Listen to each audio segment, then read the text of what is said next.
Hello, everyone. Hello. It's Hello. working. Hey. It's working. Yay. All right.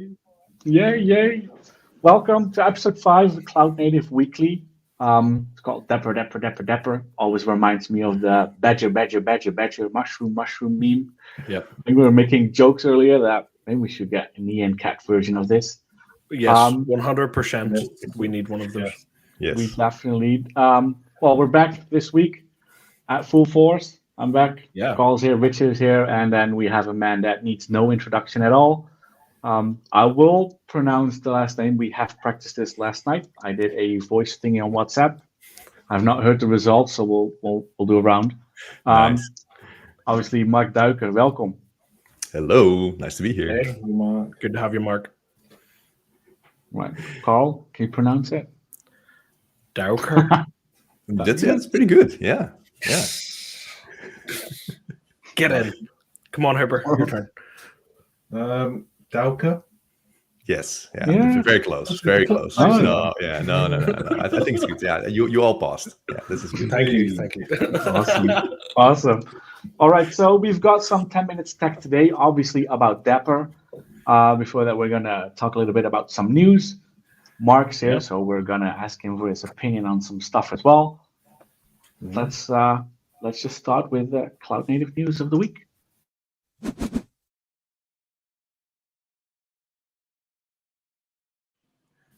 All right, well, the first news is that obviously everyone is very nervous about MVP renewal. Yes. Yeah. Let's skip that subject. Yeah. Let's not talk about that Exactly. at all. Yeah. Moving on. So first up in the news this week, we've been talking about it for the last several weeks, was the drive for Kita to graduate, Yes. to become a graduate project within the CNCF. So they got the 66% vote that they needed with the TOC committee or whatever it is. So we can look forward to Kita becoming a graduate project. Thoughts, folks? I'm Amazing. happy and excited. Yeah. It was a long time coming. Yes. I think it's 4 years old. Dapr. I remember. No, not Dapr. Kita was about 4 years old. Yeah. Yeah. I think so. I'm so excited about Dapr. But no, Kita was about 4 years old. I remember it, like I had a talk from a guy called another Marc. He came to a Newcastle user group I had, talked about Kita, and since then I've been hooked on it. So it's awesome to see the journey it's gone through to get to where it is now. It's really exciting. So hopefully that'll mean more uptake and more use for the Kita project, and it can keep going from strength to strength, because it's really important. We've talked about it a few times recently, and we did our 10-minute tech on it recently as well. It's really important as we drive towards more sustainability in the cloud native space. So yeah, if you haven't checked it out, go and check it out. Yeah. And, And congrats to Tom and Nita to getting us in this place, right? I mean, it's amazing. I think he did so much marketing, Tom, on Get Over on Kita. Have you used it before, Mark? What's your take on Kita? No, I've only looked at it once quite a while ago, so no, I don't have any recent experience with it. But I definitely heard all of the good news about it, and really proud what he has been doing. Yeah, that's great. So next up on the news this week is here purely because it matches Richard Hooper's color scheme. Yes. Headlamp. Richard, do you want to talk to us about Headlamp? Yeah, what is it? Yeah. So it's you've all heard of Lens, which is a way to sort of control your AKS clusters, your Kubernetes clusters via a GUI. So Headlamp is a kind of not copy, but a version of that sort of thing, but totally built fresh. It's black and yellow with the logo, so I love it, obviously. But yeah, it's just really nice to use. You can get all the logs out of your pods. You can edit the manifest. It's just a really nice, simple to use user interface for your clusters. Lens is obviously not fully open source. Bits were taken out, so I think this is a good replacement for that. And it's in the CNCF as a sandbox product, so maybe we'll do a full video about it one day soon. Yeah, I'm maybe in a few weeks loving it. we'll have a look at it. And you said it's a completely open source product, is it? Project? Yeah. It's part of the CNCF, so it sort of has to be. So yeah, and it's black and yellow. So have you solved any problems with it this week? So we had some major issues with Azure this week, and it was a tool that I used to help quite a lot to check if things were coming up quickly enough. Yeah, that was my surprise because I was doing an Azure portal thing, and Richard shared his screen. He's like, "No, you can see stuff happening real time." And well, what's that? I thought it was something he built when I first saw it because of the black and yellow, but it wasn't. So it's Headlamp. It's a really, really good tool. Definitely going into my standard package of stuff to use every day when managing clusters. So do check it out. Headlamp.dev. Awesome. And then next, before we talk more about Dapr, a friend of ours in the community, Mr. Michael Cade, has started a new. Sorry, we're hiding Richard's face there with this banner, but there we go. But a friend of ours in the tech community has started a new initiative called Up the Stack. So check that out. I think he's going to cover a lot of cloud native tech. He's basically going to make his way through the CNCF landscape one by one, by the sounds of it, just to talk to the community about what's going on there and how we can use it and how we can utilize it. Michael Cade, if you're not familiar with him, is also the guy behind 90 DevOps, 90 days or 90 day DevOps or whatever that project is called. DevOps. That's it. Thank you. Yeah. So we awesome can to see contribute. more. Yeah, I think it's open source. He's got it up on GitHub. So, yep. Look So we forward could, to Nice. you could do an article. Good. Well, I am assuming so anyway. So, Michael, let us know if you're watching. Yeah. If you're watching, we'll commit to writing something and contributing. Sounds All good. right. So, anything else? Any other news that I've missed this week while being distracted about MVP renewals that we don't want to talk about? So, I hear you talk about it every day. yeah, that's Every night there's another message. Oh, it's one more sleep or two more sleeps, and it's like Christmas, right? Only we had it was Monday. You started in the WhatsApp group. Everyone nervous. I'm like, is that today? Is that today? No, it's not. It's not the 6th. What's happening? I did that on Twitter as well, and people were going, "Is it today? Is it no?" So I apologize. Just causing confusion now. Yeah. Apologies for all the confusion. I being overexcited. Oh, it's fine. No, I think the only big news that we had yesterday is we had a big storm in the Netherlands, impacting some Azure data centers. We could read on the Azure status page that a fiber optic went missing or broken anyway. That was quite the challenge yesterday. It was quite the challenge.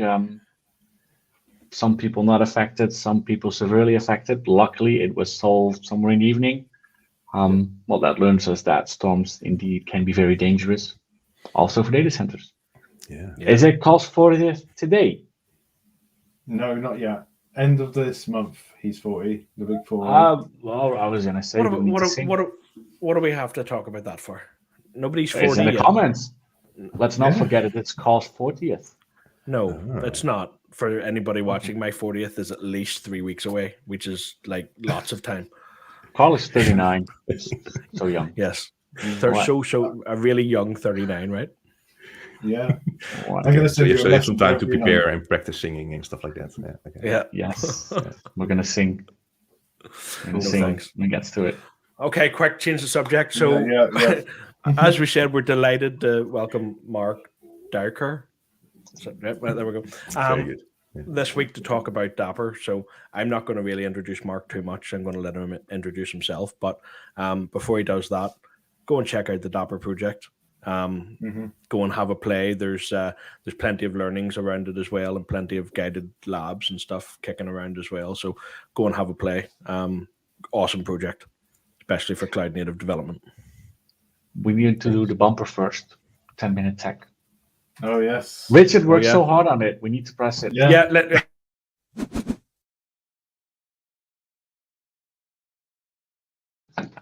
Yes. I saw your faces in the camera. All right, Dapr. Told you I'm just distracted today, so apologies. Yeah. So what I just said about Dapr, great to have you, Mark. Thank you. Thank you. All right.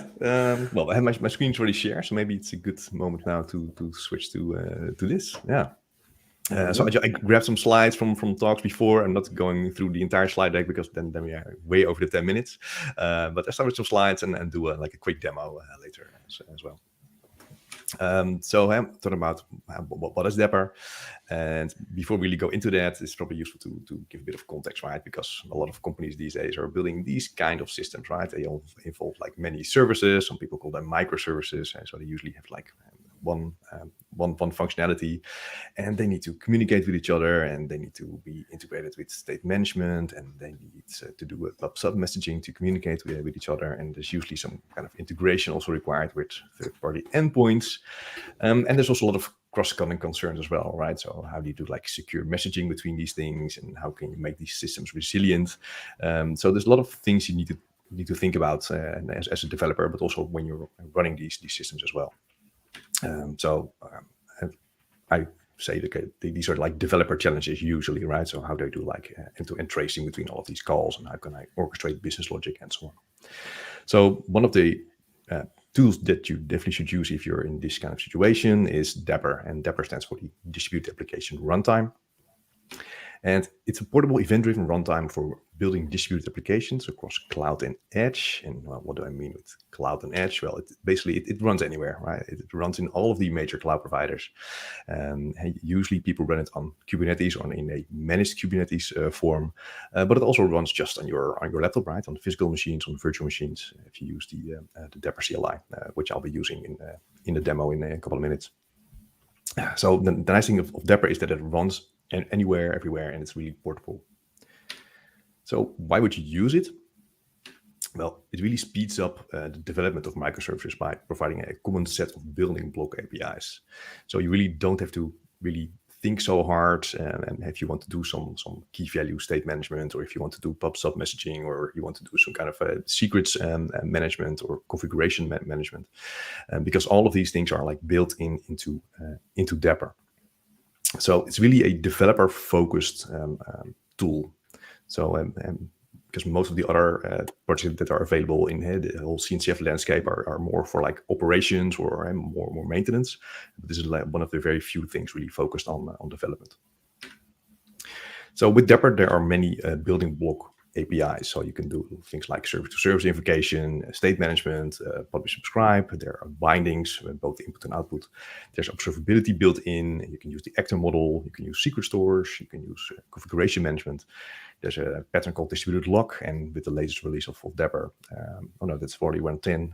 You can also have like built-in workflows, which is really, really powerful.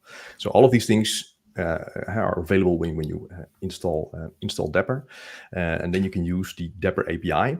So from your application, you talk to a separate process where Dapr runs. So that's Dapr sidecar, and you use the Dapr API to use all of these features. And you can do things like I want to invoke a method in another service, or I want to get a certain key value pair back, or I want to publish a message, I want to get a secret from a secret store, or I want to start a workflow. So your application can be in any language that can use like HTTP or gRPC calls, and you can use Dapr. There are also client SDKs, so for all of the popular languages, and it's not limited to these 5, but these 5 are definitely the most used ones. There are also Dapr client SDKs, but if you don't want to introduce like a Dapr dependency in your code, you can do like the plain HTTP and gRPC calls. Now, these building block APIs are only like half of the puzzle, right? Because using these APIs, you're using these APIs from your application. But for instance, when you do like use the state management API, your state needs to be stored somewhere, right? So there needs to be a resource somewhere that contains your state. Well, these things can be accessed via components, and Dapr comes with over 100 components built in. And these components are resources across all of the major cloud providers, and also like complete open source and cloud native projects as well. So you can have a state management solution, a component that runs either on AWS or on Google or on Azure, or just running in a Redis container, for instance. So this again makes Dapr really portable, right? Because not only can your application run in any cloud or just on-prem, but also the components that you use behind all these building blocks, they can also run in any cloud or on-premise. So portability is a key point. It's not the most important point, I think, because Dapr is really about these building block APIs. But like a nice benefit is that it's portable with all of these components. So how does it work? Well, if you have an application and you want to use Cosmos DB as your state store, if you wouldn't use Dapr, you would use like an SDK, like a Cosmos DB SDK in your application. But when you use Dapr, you either use the Dapr SDK or you talk via HTTP or gPC to the Dapr sidecar, right? So you use the Dapr API, and in this case, it's in JavaScript, so you can do state.save, and then you mention a component that you want to use, and you use state.get to retrieve some state. So your application is completely unaware of the exact state store. Right? So your application doesn't know anything about Cosmos DB. But Dapr needs to know, right? Because in the end, Cosmos DB needs to be used. So how does Dapr know where to store or retrieve the data? Well, that works via component files, which are YAML configuration files. And in those YAML files is a metadata name. In this case, it's called my storage. And that's the only thing your app needs to know about. But the rest in that file contains a specification type, and that is then specific for what kind of underlying resource you're using. So in this case, we're using state.azure.cosmosdb, and there's some additional metadata there underneath the spec type, for instance, like connection strings and URLs and so on. So this is how Dapr knows which underlying resource to use. Now, let's say that this is your production environment. So in production, you're using Cosmos DB, but maybe when you're doing like local development, you don't want to connect to the cloud, and maybe there is an emulator for Cosmos, but let's say you don't want to use the emulator, you can't use the emulator. What you can do then is you can switch out the underlying state store with something that runs locally. So maybe you want to use Redis locally that you have running in a container. And you can do that by swapping out a different YAML configuration file. So the metadata name is still the same. It's still my storage. So your application code remains 100% the same. But now this YAML file contains a specification for state.redis and some metadata to connect to that Redis container. So it's really easy to swap out these things, maybe for different environments, or if you want to just try out different things. So one of the big things about Dapr is that it has like a standard unified API, but it's still flexible at the component level. All right, so when would you use Dapr? So it's very typical that if you're in very big organizations with many teams and maybe possibly even different technology stacks, then Dapr is really useful because you can still have like this uniform way of building your services, and you have these guidelines how to build your Dapr services and how they can communicate with each other and use all these component files and make sure the resiliency works in the same way, for instance. So we see that a lot. Another thing that I think Dapr is really useful if you have a completely new project. So if you have a greenfield project and you start with Dapr, because if you start with Dapr, you can postpone certain architectural decisions, which is usually quite useful. So if you just start with Dapr and build your services, it doesn't really matter where these services land, right? So you don't have to make a decision in which cloud provider you're using, or you don't have to make a decision which sub-broker you're using, because you're flexible with Dapr. So the project doesn't need to be very big, your team doesn't need to be very big, but especially in greenfield projects, it's also very, very valuable. All right, it's time for one of the building block demos. I'm going to demonstrate the state management API. So it's a very small demo. I just have one service, order processor, and that will insert some state using the state management API, and it will read it and it will delete it. So let me switch to VS Code now. And I'm using the quick starts repo for this. So I will share the link later. But this quick start repo in the Dapr org contains like lots of examples for all of the different building blocks. And then it has different examples for the different languages. And then for most of the languages, it also shows it either with using the raw HTTP API or using the language SDKs. So if you just want to get started with Dapr and see what does the SDK look like, I want to have a quick introduction into Dapr, then this quick starts repo is really useful.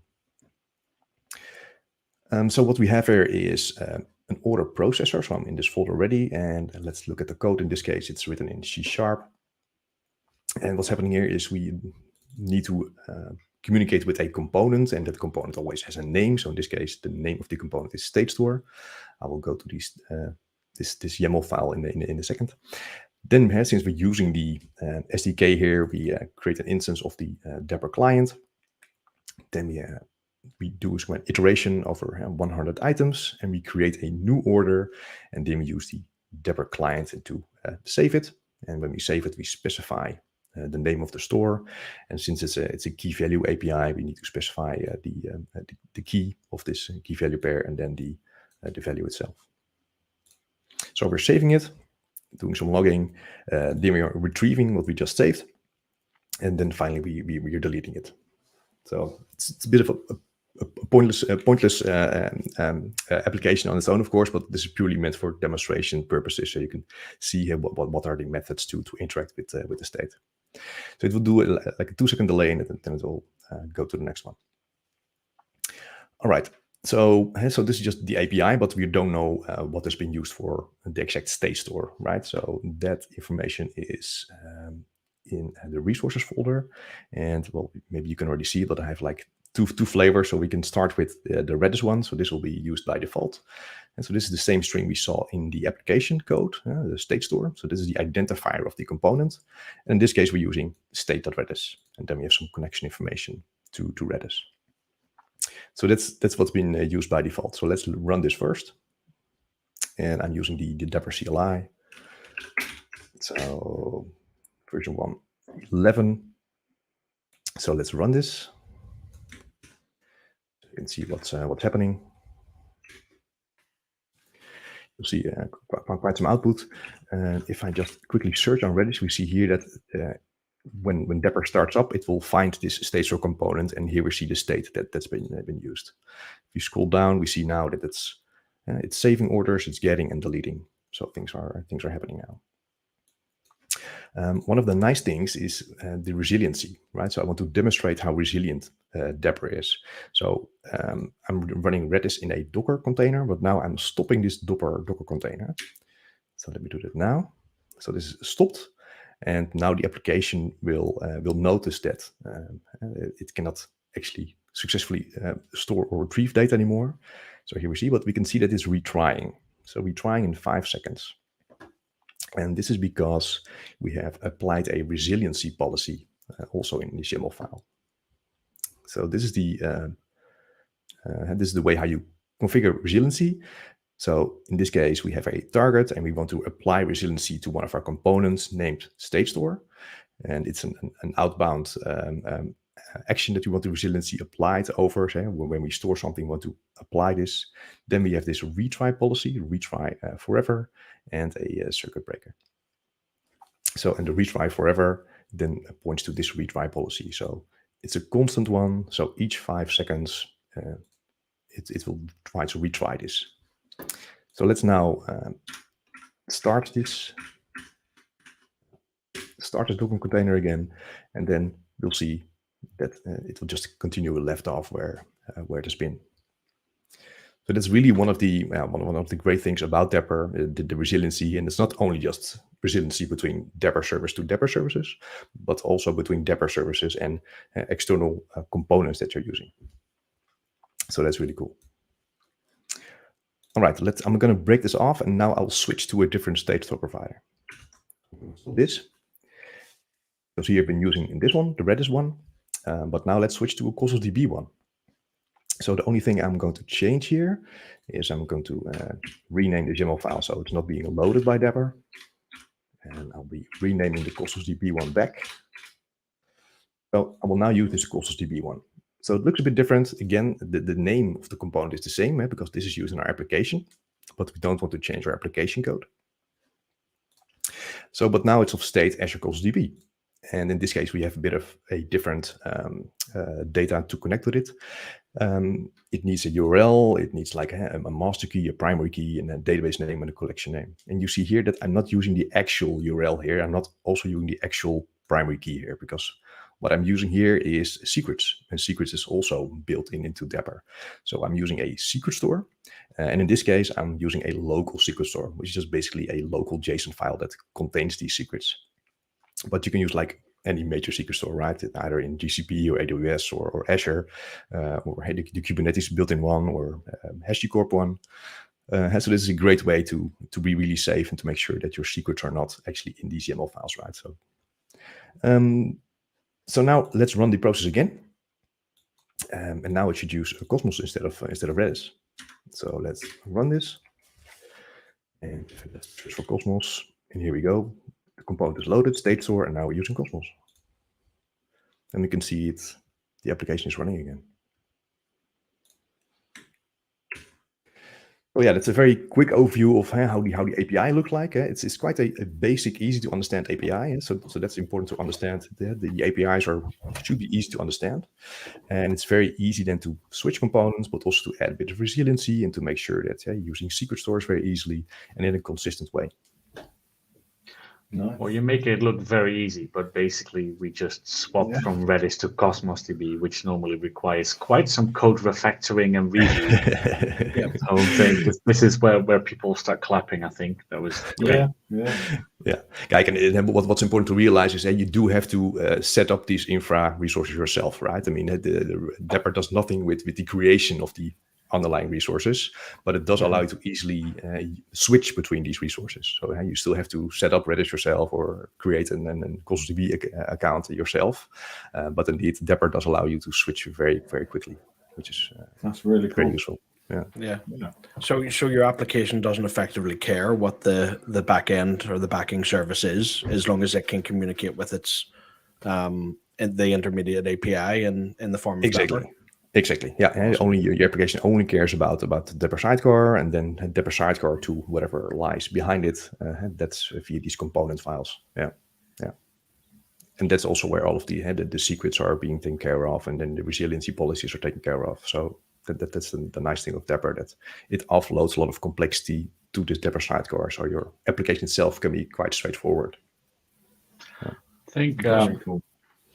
Yeah, I think for me, if you, I hear the word portability a lot as well. You mentioned it in the past 10 minutes. People usually market this as portable and multi-cloud, cloud agnostic, that kind of thing. Yeah. But then, what you said after, I think the key word here should be flexibility in decision making, architectural decisions, flexibility in, back-end clouds, and it's a very flexible product. And I really like the concept of being able to postpone certain architectural decisions, and even if you use it, it gives you freedom as well in your choices. Yeah, exactly. Yeah, because usually when you start a new project, you have to make quite some decisions quite early, and once these decisions are made, you're usually stuck with it, right? So if you stick for choose a cloud provider, then you stuck with that, and with the components they offer. But with Dapr, you still remain flexible, so that's really powerful. Yeah.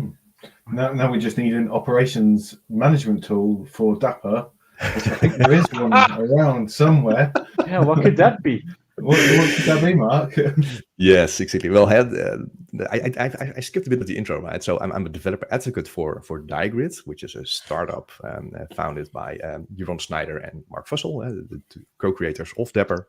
And what we're building with Digrid is solutions to really build and run high-skill modern applications based on open source technology, such as Dapr, but also such as SCADA.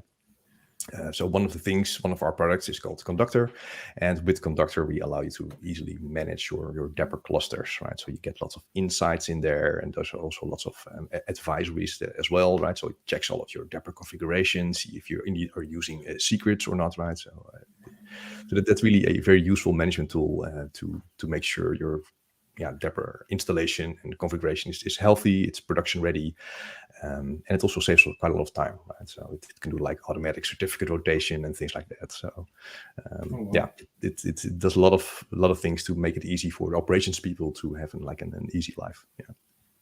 Awesome. Nice. That's the website. Yeah. Definitely check it out. And mad respect for keeping the hat on, even though it's annoying with the headphones. Yeah, that's why I'm holding my headphones now, because it's sliding off my ears. Very good. There's some love for our conductor in the Oh, chat. no, he tried it. Yes, nice. Yeah. Nice. Yeah, so if you need to find some people or organizations that are heavily invested in Dapr, but maybe are struggling with maintaining it, or maybe they're spending lots of time or having difficulty, you need maybe upgrading it, because that's also one of the things that Conductor does very nicely, just like one-click upgrade to a new version of Dapr. Definitely let us know. Yeah. Awesome. Thank you, Mark. Thank you very much. That was great. Thank you very much. It was amazing. My pleasure, yeah. And definitely also let me know if you are going to do some kind of Dapr talks or Dapr workshops, because I'm always happy to provide some Dapr stickers. Yeah, we're going for that. Yeah. We love the swag. All right. I love it so much. I have a Dapr yo-yo. He found it. Yeah, exactly. Yeah, and if people are attending KubeCon in North America in November, then we're also there. So definitely come and say hi. I will definitely. Which is going to be there. Yeah, I will find you. Cool. All right. Awesome. I think that's it for today, isn't it? Yeah. Well, all right. Next week we don't know what we're talking about next week yet. Although Richard and Wesley, you're on your own next week because I'm away. Where are you going? London for client work. We got you. Yeah. All right. Well, thank you all for joining. Mark, thank you very much for taking the time to do this demo and to join our show for today. Thank you everyone for watching. We don't have an outro. We always wave and then we press end broadcast, and then we do it again next week. Thank you everyone. Enjoy your week. Enjoy your day. See you later. Goodbye for today. See you, everyone. Bye-bye. Bye. Bye.